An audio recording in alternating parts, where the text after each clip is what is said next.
Allora, Fotini Peluso, di solito le interviste si fanno prima o durante l'uscita del film. Questa a Sorrento serve anche per guardarsi indietro. Che effetto ti fa ripensare al viaggio del Colibrì? Beh, no, è molto emozionante perché poi per me il film, come ancora di più per tutte le persone che ci hanno lavorato, è iniziato molto prima. Quindi per me appunto è iniziato circa un anno prima quando ho letto il libro di Sandro. Francesca mi aveva già accennato qualcosa, quindi dopo ho iniziato a fantasticare. È stato un percorso lungo di creazione, se vogliamo, del personaggio e ci ho fantasticato tanto, me la sono molto immaginata io e Irene, quindi è un po' una parte di me, ho fatto fatica anche ad abbandonarla.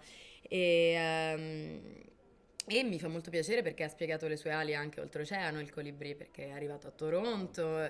Quindi no, è stato un grande onore poter partecipare a un film del genere con degli attori di quel calibro, di quella bravura e di quell'umanità anche, perché è giusto ricordarlo. E, no, molto fiera, è stato molto commovente vederlo alla prima al Festival di Roma, all'apertura, e partecipare tutti insieme a questa cosa è stato molto emozionante. Senti, come scegli tu i film? Cosa devono avere?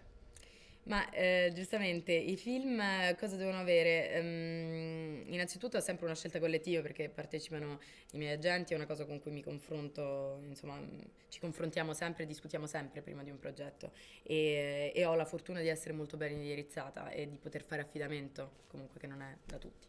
Però sono una persona molto curiosa, quindi tutto quello che mi può mettere alla prova, cose nuove da imparare, attività, sport, le lingue. Io amo moltissimo le lingue, quindi piacciono molto i set internazionali, quindi dove la truppa ha un messicano che non riesce a parlare con l'argentino e con l'italiano e poi il francese, poi c'è il tedesco. Ognuno poi, diciamo che ci sono in parte dei cliché che sono veri, no? Per ogni nazionalità e mi fa molto ridere quindi vedere un magma come può essere quello del set, no? Vedere confrontarsi persone che non hanno niente a che fare. Assolutamente. Senti, per chiudere, chi è la tua attrice preferita? Quella che ti accende ogni volta che la vedi e capisci il motivo per cui fai questo mestiere? Monica Vitti, unica e irripetibile.